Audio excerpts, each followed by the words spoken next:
जब भी आपको कोई हद से ज्यादा परेशान करता है तो आप उसे यूं ही कह देते हैं कि दिमाग मत खा। लेकिन अब ये सिर्फ कहने और सुनने वाली बात सच हो रही है। ये बात सच हो रही है केरल में इन दिनों एक अजीब और जानलेवा बीमारी ने दस्तक दी है, जिसका नाम है ब्रेन ईटिंग अमीबा। नमस्कार, आप देख रहे हैं खबर फास्ट का डिजिटल प्लेटफॉर्म और मैं हूं आपके साथ प्राची। सुनने में जितना डरावना है, हकीकत उससे भी ज्यादा खतरनाक है।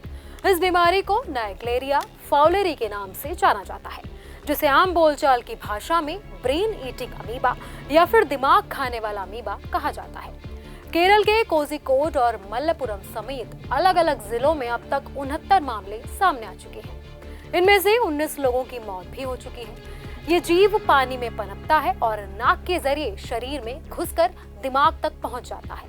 ये अमीबा गर्म, शांत और मीठे पानी में पनपता है, जैसे कि तालाब, कुआं, बिना साफ किए हुए पानी की टंकियां या फिर काफी समय से गंदे पड़े हुए स्विमिंग पूल। खास बात यह है कि इस बीमारी का संक्रमण किसी भी संक्रमित इंसान के संपर्क में आने से या फिर कुछ खाने पीने से नहीं होता।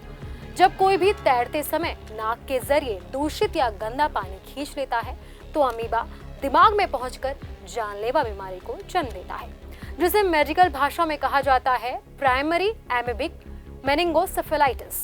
डॉक्टर इस बीमारी को काफी रेयर मानते हैं, लेकिन डॉक्टर इस बीमारी को जितना गंभीर मान रहे हैं उतना ही विकराल रूप इसका केरल में अब नजर आ रहा है। इसलिए इसे अभी तक बेहद घातक माना जा रहा है। अगर ये बीमारी किसी को भी हो जाए तो उसका इस बीमारी से उभर पाना जरा मुश्किल है। संक्रमण के 2 से 15 दिन के अंदर पहचान और इलाज बेहद जरूरी है, वरना इस बीमारी में मौत की संभावना 98% तक मुमकिन है। ये बीमारी इंसान से इंसान में नहीं फैलती, लेकिन सिर्फ एक बार गंदा पानी अंदर चला जाए तो मौत को न्योता मिल सकता है। ब्रेन तक पहुंचकर अमीबा ब्रेन के ऊतकों को खाने लगता है। इससे भयंकर सूजन आ जाती है। बीमारी के साथ साथ समस्या ये है कि इसके लक्षण तब सामने आते हैं जब इन्फेक्शन पूरी तरह से फैल चुका होता है। इसके शुरुआती लक्षण किसी सामान्य बीमारी जैसे ही लगते हैं और जब तक असली बीमारी समझ में आती है तब तक मर्ज जानलेवा हो जाता है।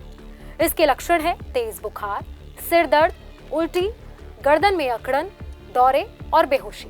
कई बार मरीज को अस्पताल पहुंचाने से पहले ही सब कुछ खत्म हो जाता है। केरल का स्वास्थ्य विभाग कह रहा है कि वो बीमारी के इलाज पर तेजी से काम कर रहा है, जिससे कई मरीजों की जान बचाई जा सकी है, लेकिन हालात अभी भी काबू से बाहर है। तो सवाल ये है कि इस बीमारी से बचाव कैसे किया जाए। विशेषज्ञों की माने तो बचाव ही सबसे बड़ा इलाज है। तैरते समय नाक में पानी जाने से बचें, नाक क्लिप का इस्तेमाल करें, उबले या फिर फिल्टर किए हुए पानी का ही प्रयोग करें, गंदे तालाबों, कुओं से दूरी बनाए रखें, लक्षण दिखने पर तुरंत डॉक्टर से संपर्क करें। साथ ही पानी की टंकियों और घरेलू जल के स्रोतों की नियमित सफाई बेहद जरूरी है। ये सारे एहतियात अगर आप बरतेंगे तो हो सकता है कि इस बीमारी से आप कुछ हद तक लड़ पाएं। अमेरिका, पाकिस्तान, भारत में ये बीमारी अभी तक पाई गई है। साल 2016 में भारत में केरल में ब्रेन ईटिंग अमीबा का पहला केस मिला था। इसके बाद से हर साल इस बीमारी के मरीजों में इजाफा होता जा रहा है। लेकिन सवाल ये है कि जब मानसून के मौसम में हर तरफ पानी भरता है तो प्रशासन क्यों आंखों पर पट्टी बांधे हुए है? प्रशासन क्यों इंतजार करता है कि ये बीमारी फैले और फिर इस पर रोकथाम लगाई जाए? अगर आप केरल में हैं या फिर जाने की प्लानिंग कर रहे हैं तो सतर्क रहें। ये बीमारी इंसान से इंसान में नहीं फैलती, लेकिन एक चूक जिंदगी को बदल सकती है।